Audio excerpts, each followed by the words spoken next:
and you do have to unmute yourself and jump right in. Okay. So how to let somebody build in your backyard. That is what we're going to be talking about. And that is, I changed the terminology from sell your backyard, kind feedback from someone in Amherst who told me that selling your backyard sounds crass. And the point is to make a little bit of money, but also to create a lot that somebody can build on, that is in a place to purchase a full acre or a full acre and a half or more. So this is what I want to try to do. I'm going to go over a high level of how this works. I'm going to talk a little bit how you would negotiate a fee for letting somebody build a small home in your backyard or side yard. I'm going to talk a little bit about condoization considerations, and that essentially is the mechanism in which you can do this by using condominium legal structures.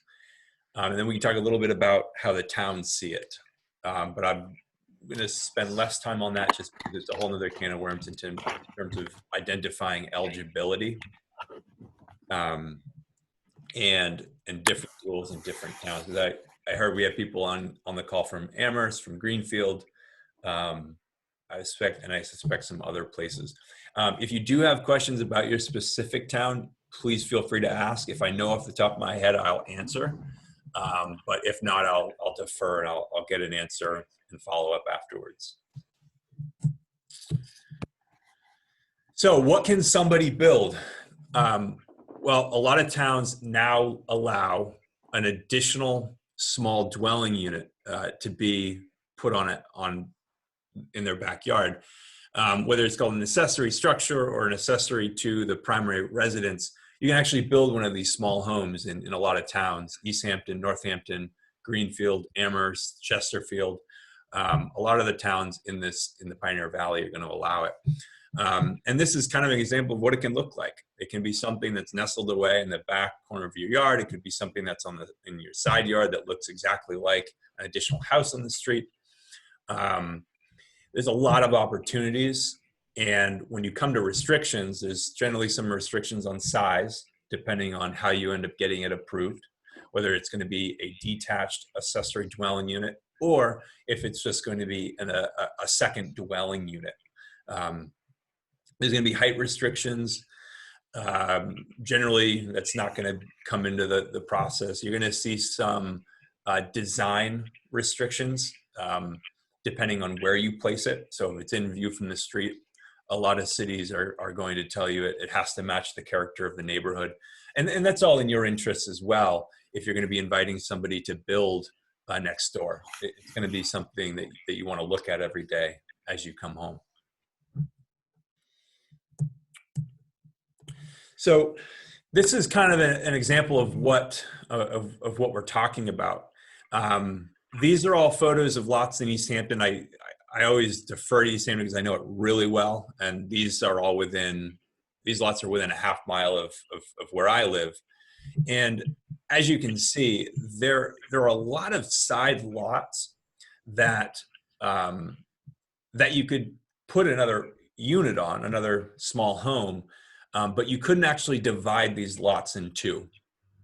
And this stems from just years and years and years of zoning laws, zoning bylaws, and just never having the need that we have today for creating new, smaller, affordable building lots that can accommodate a small home.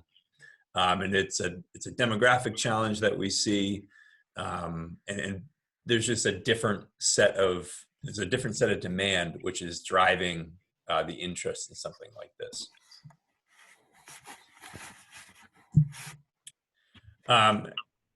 So, like I said, these can accommodate another dwelling unit. It can have two, but it can't actually be separated into two building lots. And what I mean by that is you can't from the town standpoint, create two legal single-family lots. Why this is from a technical standpoint, they typically don't have enough frontage on the street You need a certain amount of frontage per single family lot or to two family lot. And they generally don't have enough area to have two separate single families. Some other reasons that this might be the case is towns and cities typically like to limit how many driveways are on a road. I've heard that too many driveways impacts plowing, it's potential traffic issues. There's lots of issues that I've heard from the Department of Public Works. And another big one is limiting penetrations in the sewer and water pipes. When those are aging, every time they put a new hole in them is another spot that there could be issues. But mostly, it's just that's how it's always been. And the need that we have right now for more small homes on more small lots, it's just new. So this concept is a little bit ahead of where a lot of cities and towns are. But the good news is 95% of the cities that I've spoken to and zoning bylaws that I've read, they're all trying to move in this direction because they've heard loud and clear that whether it's their seniors, whether it's young professionals trying to move back home closer to their parents, there's an affordability issue. And people don't want to have to buy an acre lot to build a 2,700 square foot and have to pay that giant mortgage bill of $3,000, $4,000 a month after taxes. So the good news is real estate law has invented the condominium ownership structure. Basically, what this ends up being, it's kind of, you can think of it as a ownership overlay to city records. The city may look at this lot as a two-family dwelling or a single-family house with an accessory dwelling unit. And then in addition to that, there will be a side agreement between the people who live on this lot about how it's being used and how it's owned. And this condominium document, these bylaws, divide the property into two distinct assets. And the good news is this makes each eligible for a mortgage. It's something that banks are going to recognize and finance, which is the key for making this something that can be resold. Because obviously not everyone can just pay cash, and everyone wants to know that there's a market for whatever they're building. And this document is recorded with the Registry of Deeds, just like a deed for land. It's just generally a lot longer. In addition to describing where the property is divided, like who gets each piece, and it's also talking about how common infrastructure is used, like the common sewage pipe and the common water pipe. It talks about ownership of the buildings on the land. It could talk about things like mowing responsibilities. Pretty much anything you can think of can go in these documents and get filed away with the registry.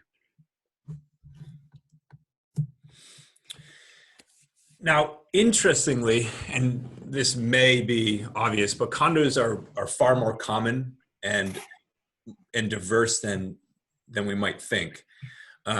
These are all photos of condos. This is a traditional 4-family conversion. Often when markets get very expensive, developers start converting their 4-family homes into individual condos and sell each unit individually. And currently in Northampton and Amherst, these conversions go for an absurd amount of money, in my opinion, for what they end up being. This is a giant apartment building, each apartment being a condo. This is a 3,200 square foot mansion that's a condo, and this is in Amherst. This is a mix of detached and duplex style condos spread on a lot. This is another multifamily condo, and then this is a kind of a row house condo. So there's lots of ways that this can be done. What we're talking about is typically a 2-unit condo, which is less common. Usually condos have 3, 4, 10 different units in it, which form the condo association. But that is not a requirement of a condo agreement. Any questions up to this point before I keep moving through it? Yes, this is Deborah. And did you say something about there being a requirement for there being an acre of land with each of the units, or does it have to be an acre total for both, or what were you saying? So there's a few answers to that question. There, if depending on what approval we would go for with the town, there may be no minimum land requirement. So accessory dwelling units are a new, well, they're not really that new. They've been around for a while, but a new thing that we're leveraging that essentially allow you to add a unit to a single family property without needing to meet area requirements. So if you have a 1/3 acre lot, you could just add the additional unit if you feel like you could lay it out on the property appropriately. If you were if you were going to try to do this as a 2-family or a 3-family or a bigger development on your land, then there would be area requirements. Okay, so, and I'm sorry, I didn't, maybe I got on here late. Did you say who you are and what, sort of, are you a lawyer? Are you a real estate person? What's your role? I said that a little bit. I didn't. I always never go deep enough. So my background is in real estate development. I've been focusing on small scale development in the multifamily space, part-time and now full-time, really for the last 7 years. And essentially my role in doing all of this has been to identify the opportunities, bring everything together and help make it happen. And then for something like writing the condominium, the bylaws for that, I've got partners who will come in and do the legal work. So when it comes to real estate development, there's the person who sits in the center, who sometimes referred to as a developer, who kind of quarterbacks the lawyer, the bank, the construction teams, and all of the different pieces. So I'm that guy who sits in the middle. Okay, thank you.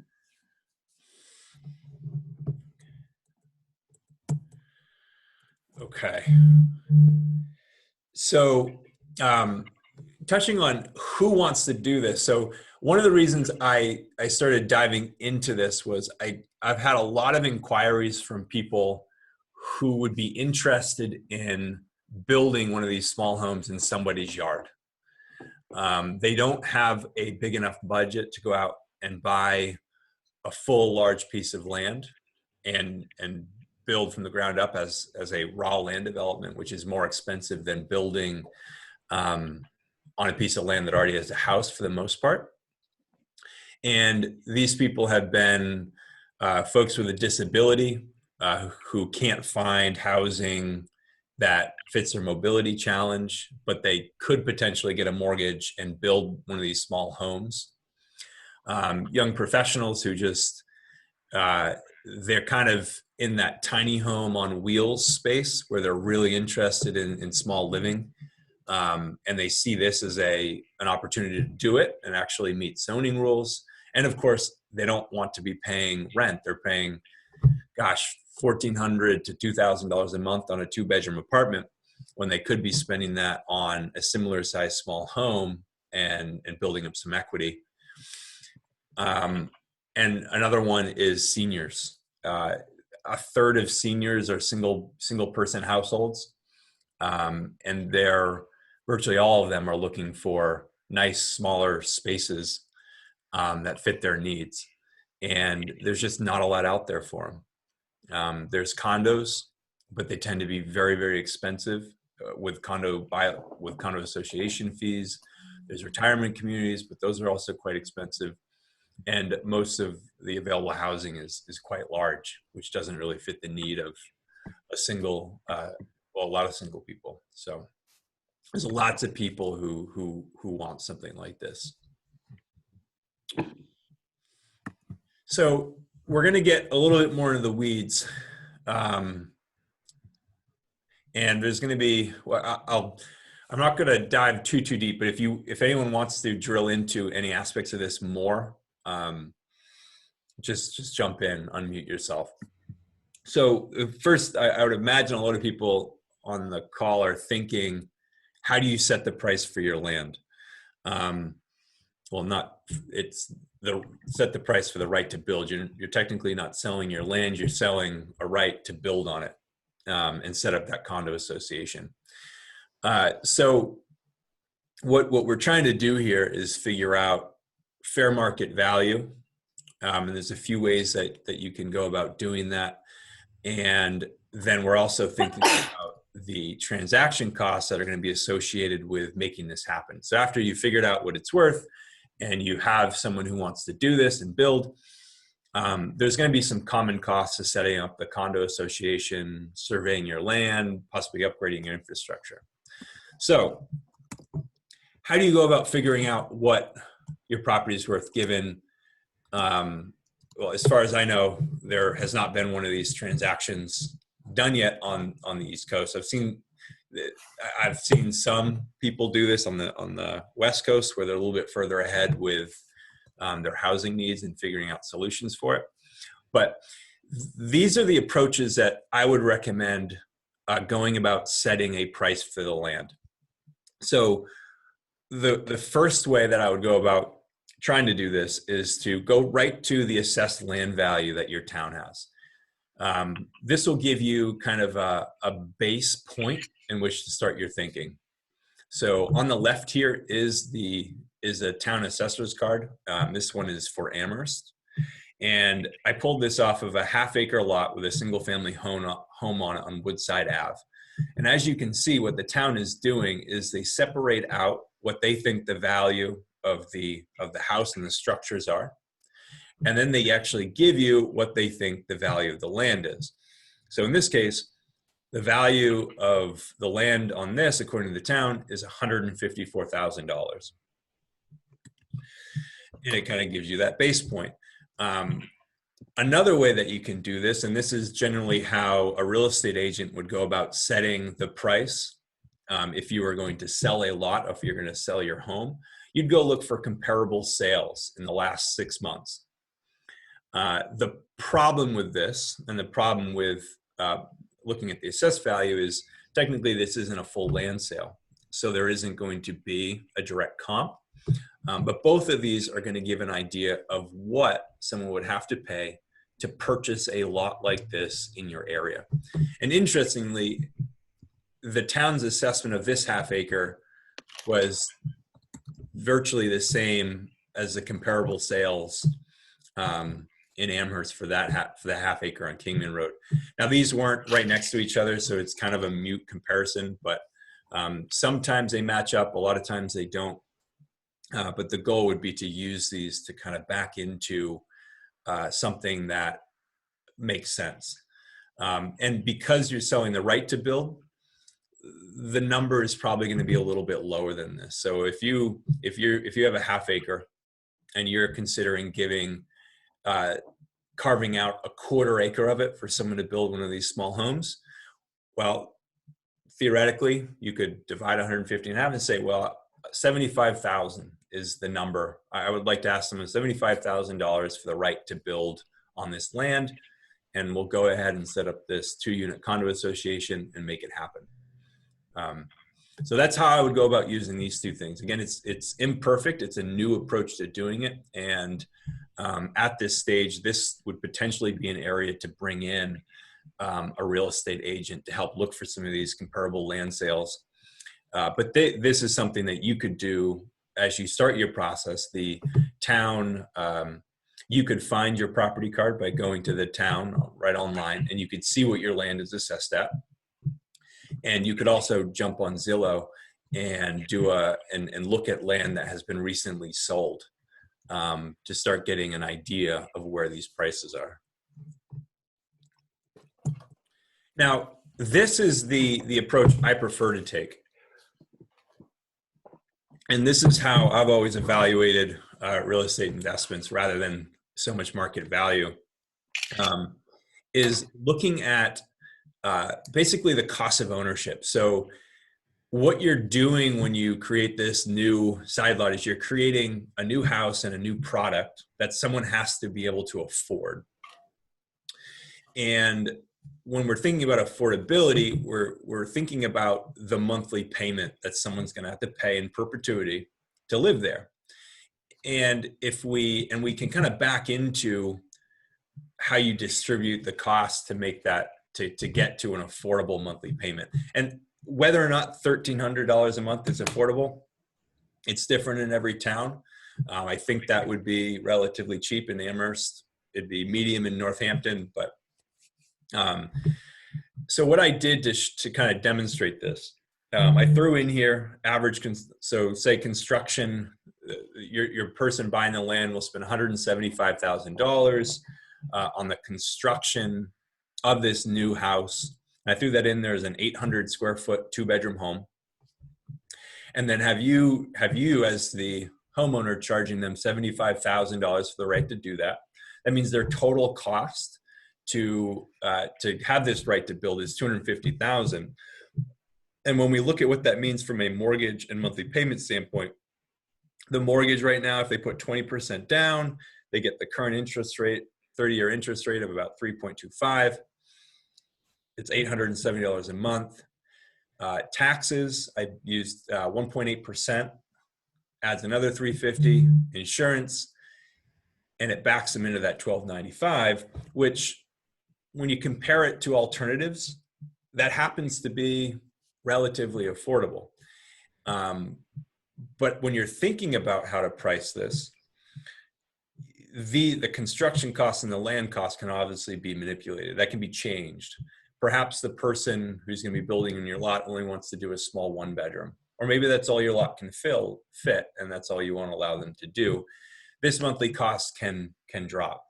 I've even heard people wanting to just let a friend build on their land and not charge anything for the land. And in that situation, this becomes an extremely affordable way for someone to have a place to live.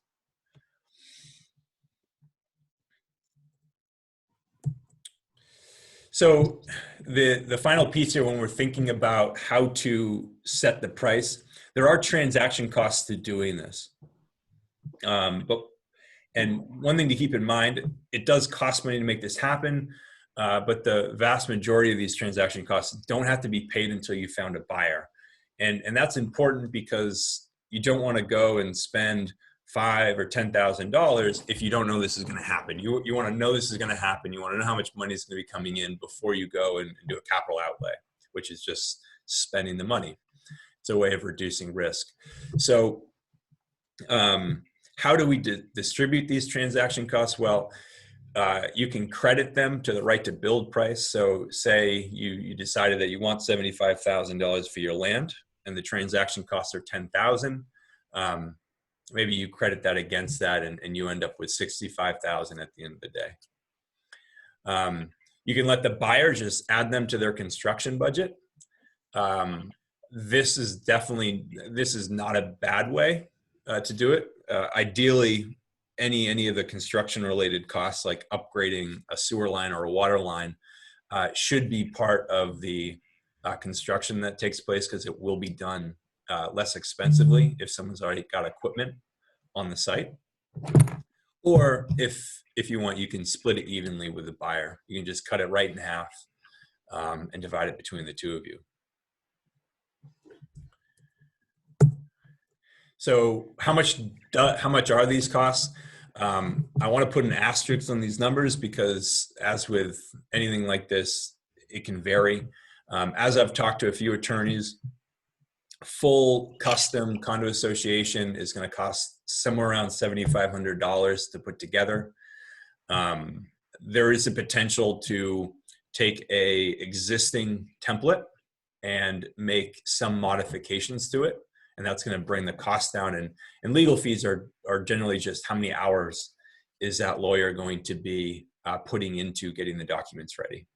And the more custom it is, the more back and forth you have, the more expensive it's going to be. When you do this, you're generally going to need to have a survey done. The lawyer is going to want to create their documents based on an official land survey, and it's gonna cost $2,000 to $4,000.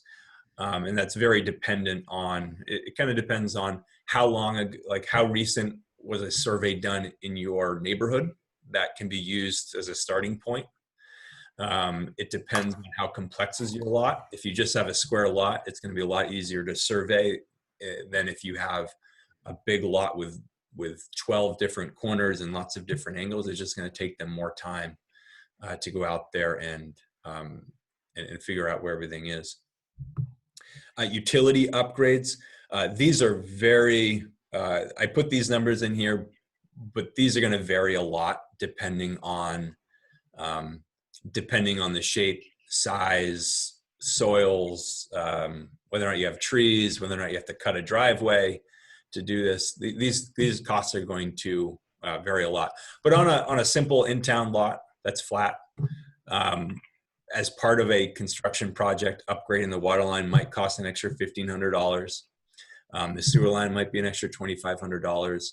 And then electrical is pretty variable, depending on what needs to be done in adding another service and what some of the rules are in the town. And these are all things that should take place when the person is building this new house. If your common infrastructure is old, the last thing you want to do is enter into this agreement knowing that in 5 or 10 years, you're going to have to figure out how to replace these and agree on how much it's going to cost. So it's better to replace them and forget about them for the next 30 to 60 years. And then finally, sales commissions may be a factor. If you hire a realtor to help you advertise the land sale, they're going to charge a typical real estate agent fee to do that. Generally, they split 6%. You could negotiate it, try it down to 4%, but it will be split between a selling agent and buyer's agent. But often what I've seen, people already have someone in mind that they want to do this with. So in that situation, you could figure out your agreement and then have a lawyer essentially draft it. So you're just paying the legal fees.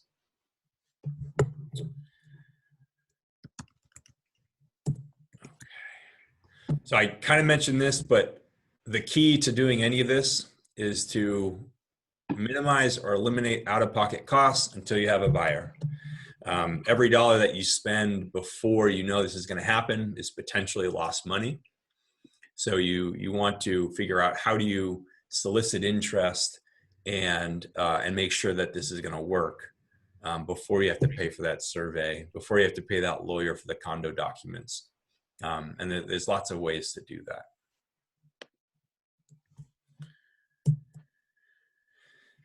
So the condo bylaws, what are we thinking about when we write these bylaws? These are the 5 big ones. There are certainly more. Yard maintenance is one. Usually what you're going to do when you write these bylaws is you're going to divide your lot in half, which means that you don't have to necessarily agree on how to maintain the yard or who mows it. You could say that lot A is mowed by the person living on lot A and lot B is mowed by you. But again, you could agree on spending $50 a month to have somebody come and mow. Common versus private space. Sometimes there will be a space on the lot that is carved out as common that both of you have access to. This might be a common driveway. This might be a solar carport with specific spaces that are tagged for each of the houses that are there. Fixing common infrastructure. Ideally, this won't ever be an issue while you live there because you've fixed the infrastructure before as this new house is being built. But there has to be something in place that says in 40 years, we're going to replace the water line. And this is how we're going to save money to do that. Right of first refusal. This is quite common. Basically, what this says is if if you sell your house or the person who built wants to sell their house, whoever the neighbor is gets the first opportunity to buy it. And this right of first refusal would have language on how to determine what the price is for the first refusal, and what to do and how it gets listed. And then the final big one is aesthetics requirements. Often HOAs or condo associations will have language in the bylaws that specify things that can't be done. I always joke about the no towels on the front porch piece of a bylaw. I've seen it a few times. I think it's kind of funny. Me and my brothers always got yelled at about it by doing it skiing. But you need to figure out what you want to make clear, and by putting it in writing in the condo bylaws, it means that you can't. There's not going to be any passive aggressiveness over an uncut lawn, an ugly camper parked by the driveway. When you write these bylaws, it's your opportunity to kind of define what your neighbor is going to be able to do. So again, with the condo bylaws, basically, if you can imagine it, you can put it in the bylaws. As long as it's illegal, you can't restrict who lives there, but you can. The bylaws can regulate anything about living on the lawn, on the property, pretty much anything you can think of. But the more rules you have, you got to think there are going to be certain kinds of people who want to live within those rules. But if you like those rules, then someone else who likes those rules might be a good person to have as a new neighbor.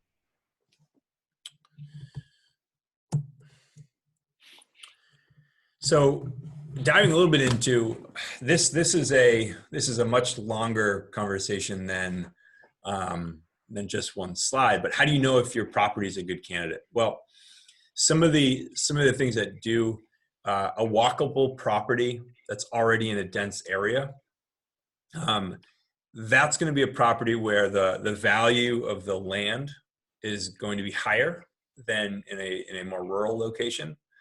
And it's going to have, it's probably going to, the new unit is probably going to have a higher value, and the impact to your home's value is probably going to be negligent or very low, because people are moving to these denser neighborhoods because they want to live close to the town, and they don't generally care about being near their neighbors, and they don't want a big backyard. The next level on that is lots of land. If you have lots of land in a medium density district, so you can picture this is just outside of the 2-mile radius of downtown that you would consider walkable. Maybe and you have a little bit more space, and you could see yourself selling off a big chunk of side yard to somebody without it impacting the private space on your property. Like, you would do this, and you could put up an arborvitae hedge and still have 2 private single-family lots. If your house is positioned towards one side of the property, that's going to make it easier to position this new house and preserve privacy in backyards. And then, of course, towns that have high rent and have just high prices, high costs in general, it's going to make more sense to do this if the goal is to get money for your excess space. It's just going to mean you're going to be able to charge a little bit more, and people are going to see it as a really good alternative to anything else to live in that city. Does anyone have any specific questions about their properties as I'm on this slide?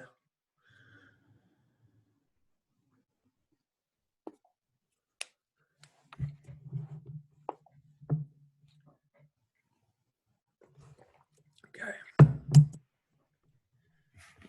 All right. So how would you get started with something like this? It's a good question, because there's not a lot of people out there who will hold your hand through it because it's so new. So the general process, what you're going to want to go out and do The first step is to confirm eligibility. And that is, there's really two things you're going to look at. One, does your town allow a detached accessory dwelling unit? In Amherst, it's a detached supplemental apartment. In some towns, it's going to be a detached accessory apartment. So the person from Greenfield, it's a detached accessory dwelling unit. Amherst is a detached supplemental apartment. And then most of the other cities and towns in Western Mass, it's a detached accessory apartment. So you got to check that. That's one approach. The other one is seeing if you have enough land area to convert to a 2-family or a 3-family if you wanted to try to do more than one of these. After you know you can do it, I would take some time and start thinking about what you want to charge. What is it worth to you to let someone become your neighbor? And the process to do that, I would start on your own. Just cruise through Zillow, look at what your land's assessed at, and then think about reaching out to somebody to help you dive into it a little bit more if you need to. After you've kind of hit that, you're going to need to look at your lot and create some sample site plans. These are going to be high level. They're going to show where you'd like to draw a line to create two separate areas, and where you'd like to put this house. And you can check these and dive a little bit deeper by looking at your town's setback requirements. That's going to be the key thing to see how close this house can be to your side lot line or your rear lot line and the front lot line. And then some towns are also going to have rules about how close this can be to your current primary house. And that's different city by city. You also need to start thinking about what are your must-haves in the condo bylaws, because when somebody comes and is making a decision about whether or not they want to buy the right to build here, they're going to want to know what the restrictions are. Some people are going to want to mow their own lawn and not pay someone to do it. Some people are not going to want to have a common driveway. So you got to think through those things and put some stuff on paper and start outlining what you'd like to see in that, because it will come up. And after you've done that, it's honestly time to start soliciting interest. And this step, you can, depending on how you want to approach it, can be further down in the process. You could go as far as getting formal approval to build. Before doing this, I wouldn't necessarily recommend that, because it's going to lock you into a footprint, and it's going to make it harder to someone who's coming in may not want to build that shape or whatever it might be. But soliciting interest, you put a post on Zillow. If you bring on a real estate agent, they can list this on the MLS as it will look kind of like a build to suit listing. You'll have something like, well, it could be a build to suit if you partner with a builder to do it. I'm obviously biased there because that's how we would do it. We would put the whole package and market it as a build a tiny home here for $250,000, and then split that fee with whoever the homeowner is, depending on what that right to build fee needs to be. Once you've found that buyer, it's just like it's very similar to a standard real estate transaction where you're buying a house or buying land. You're agreeing on it. You're contracting a purchase and sale agreement. This is going to be a document that is written up by a lawyer, and it's going to be talking about all of the things that have to happen as we're moving through this process. So the purchase and sale is going to be contingent on getting the condo documents drawn up. It's going to be contingent on filing for the permit applications and getting approval. There may be more contingencies that need to be put in there depending on the conversation between the buyer and you, the homeowner. And after the hurdles that are put in or not hurdles, but the milestones that are put in the purchase and sales agreements have passed, the buyer can start building. They can break ground.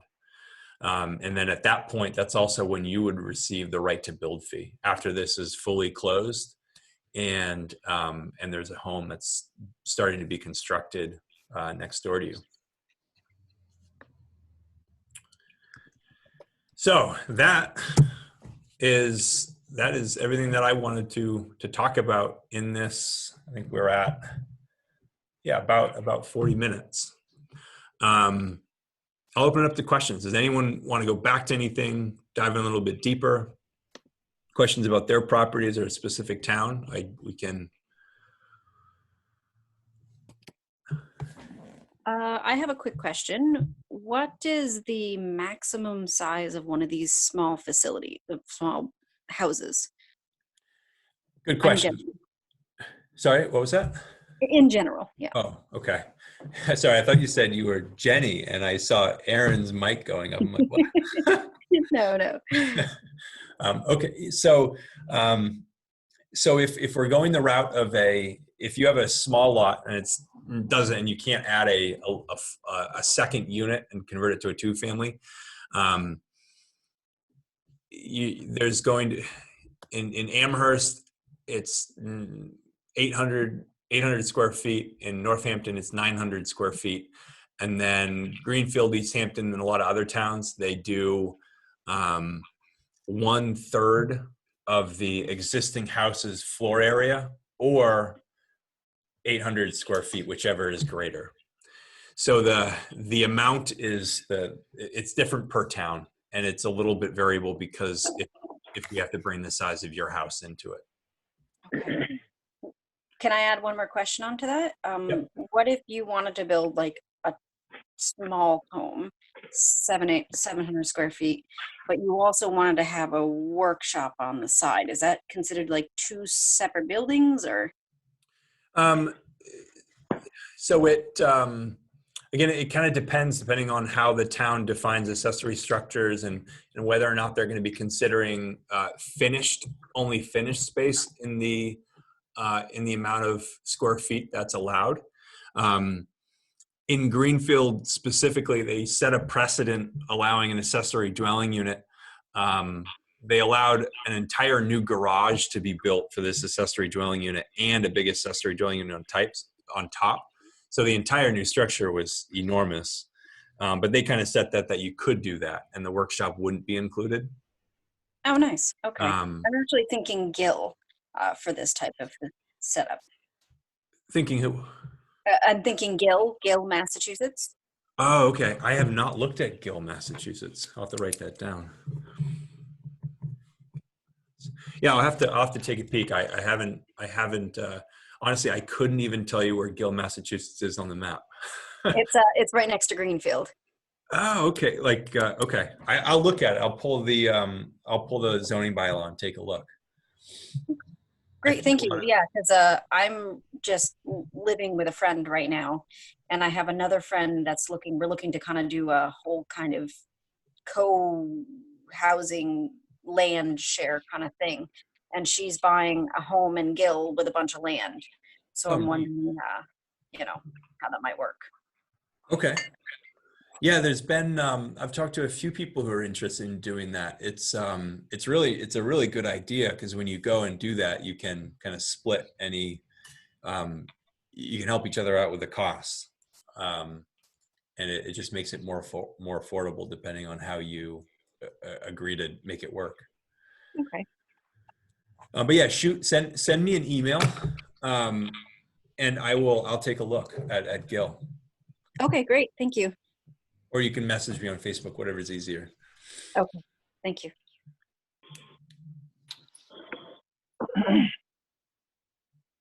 Anything else? Anyone else? Any specific questions about a property or in general? Yeah, I have a couple of general questions. Chris, looking at your numbers, they seem quite prohibitive. Here I am in East Hampton, probably pretty close to you, and I'm living in a two-family home that cost $250,000 last year. And I saw that, you're looking at $250,000 to buy and build a tiny home there.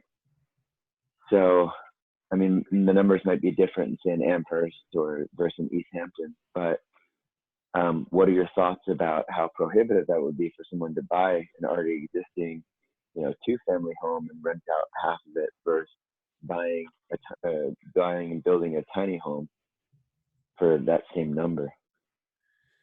Yeah, so I mean, it's very dependent, the numbers are very depending on what gets built. I kind of threw the numbers out on like theoretical budgets. I mean, you could build an actual tiny home, 500 square feet. You could probably do it for 130,000 or possibly even under if you forego upgrades on finishings.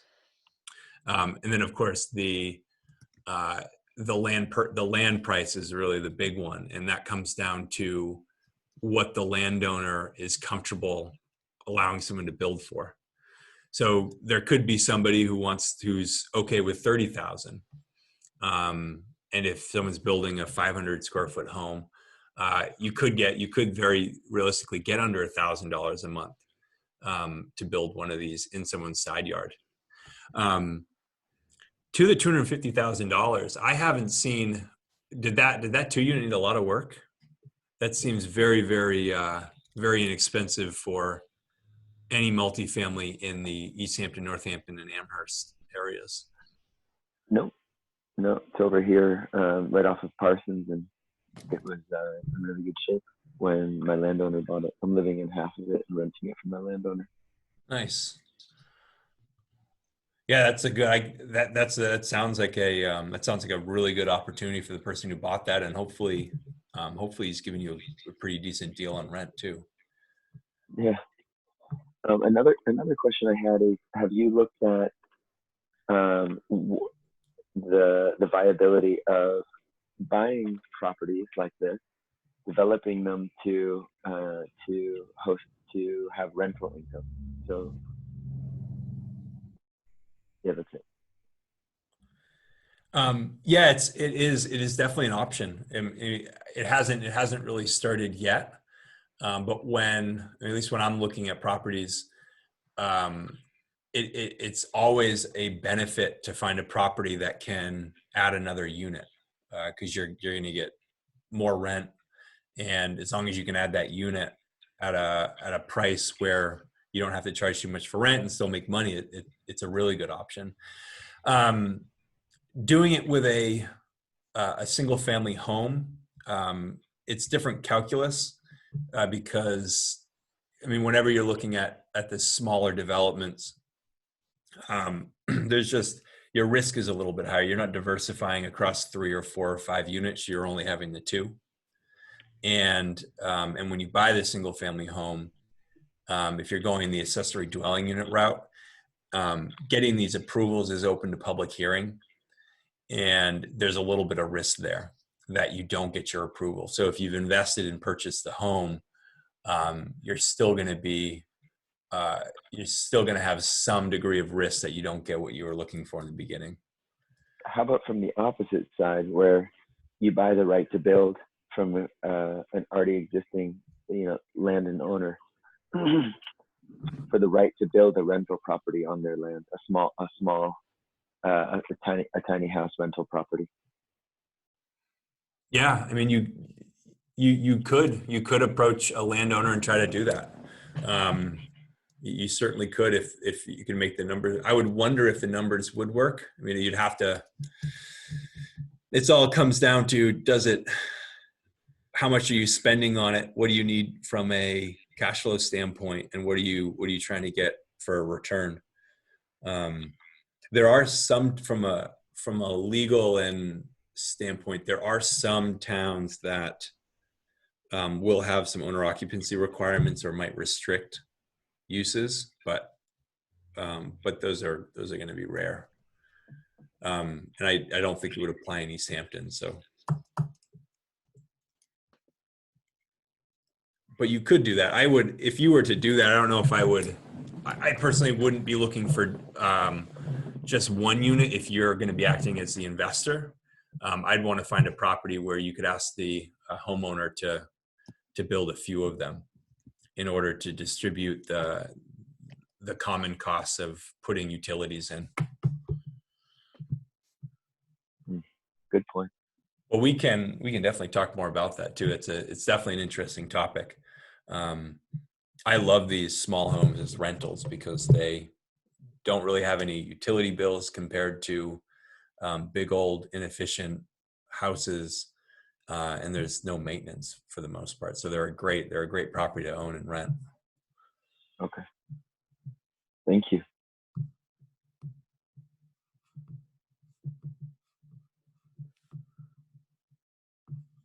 All right. Well, with that, I think I'm gonna wrap up. If anyone has follow-up questions, please feel free to shoot me an email or catch me on Facebook, and I'd be happy to set up a How call. about your phone number? My phone number. Yeah, I'm gonna put it in the chat, and I'll say it too. It's 781 999 0773. Thank you. All right, thanks everyone. Thank you. Thank you very much. I'll send out the recording as well, so it's available. Great. Thank you. All right, have a great night. You too.